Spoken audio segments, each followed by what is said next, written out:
My grandmother always told me I had a spine of steel, just like hers. She'd say, "Elara, never let anyone walk all over you, especially not family. They can be the ones who push the hardest." I didn't understand what she truly meant until after she passed away. Her will reading was supposed to be a formality, a somber gathering to honor her memory. Instead, it became the stage for the ultimate betrayal. My uncle, my aunt, my cousins, they all sat there, looking at me with what I thought was sympathy. But behind those sad smiles were greedy, calculating minds. My grandmother, a savvy businesswoman, had left the bulk of her fortune to me. She knew I was the only one who shared her vision, her drive, her spirit. She'd raised me after my parents passed, and we were more like mother and daughter. The will was crystal clear. Her portfolio, her properties, her legacy. It was all meant for me to continue.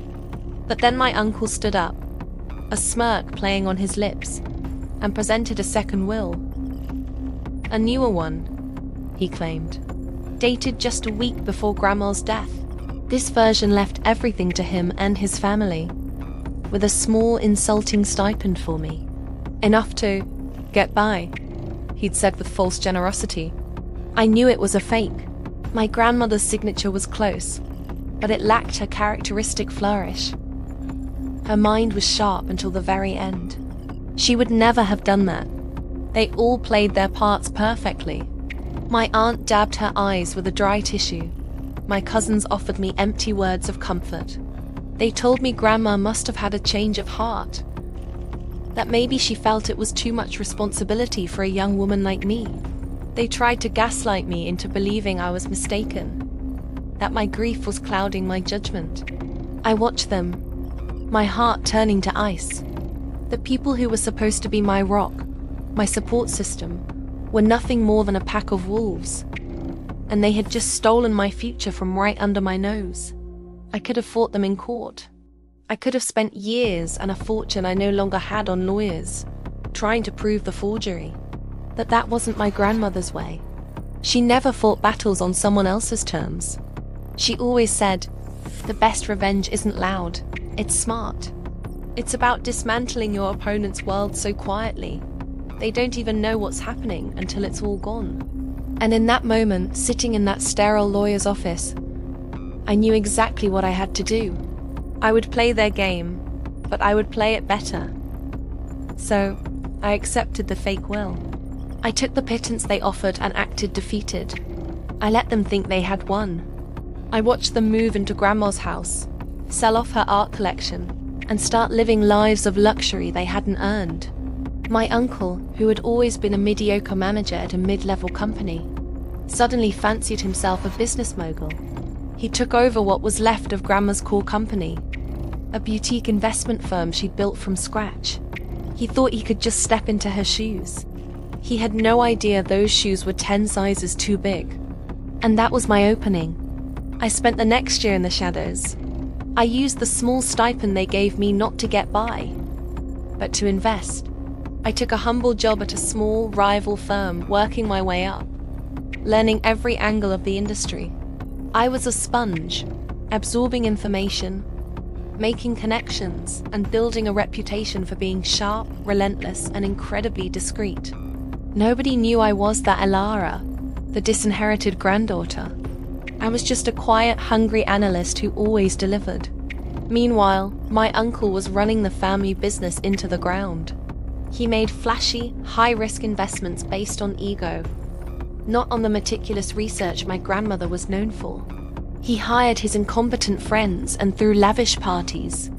I watched from afar, tracking every misstep, every poor decision. I collected data.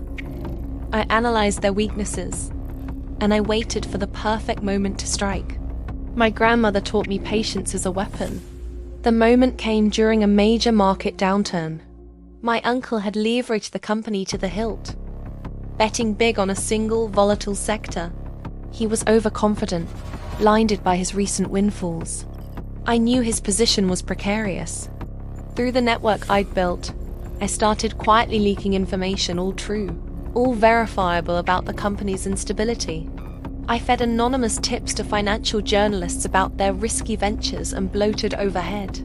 The narrative began to shift. The golden company my grandmother built was now seen as a sinking ship, captained by a fool. As their stock began to plummet, panic set in. My uncle's friends and fair weather partners started pulling out. The creditors started calling. The empire built on a lie was beginning to crumble. And that's when I made my move. Using the capital I had painstakingly grown from my stipend and the profits from my own smart investments, I started buying up their debt. I did it through shell corporations and third parties, so my name was nowhere to be found. I became their biggest creditor, and they had no idea. The final act was a masterpiece of corporate warfare, something my grandmother would have been proud of. I called in the debt, all of it, at once. Chaos erupted.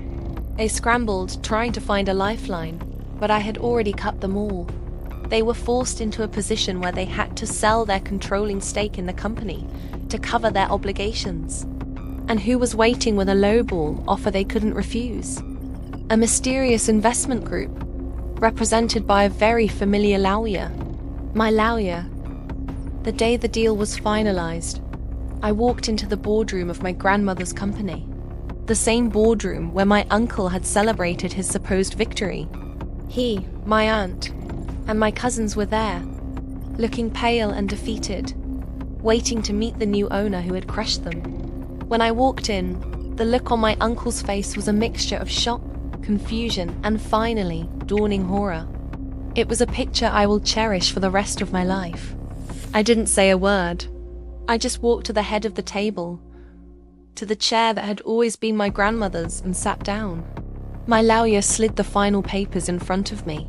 "It's all yours, Elara," he said. I picked up the pen, the same kind my grandmother used, and signed my name with her characteristic flourish. I looked up at my family.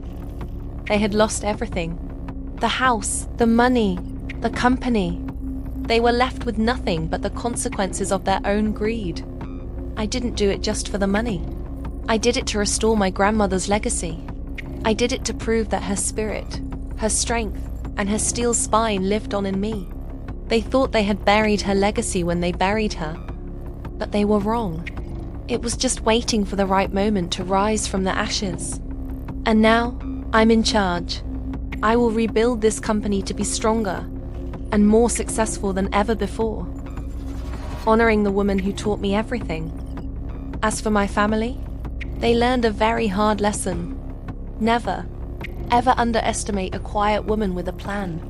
Thanks for watching, and if you love stories of justice and resilience, make sure you subscribe for more.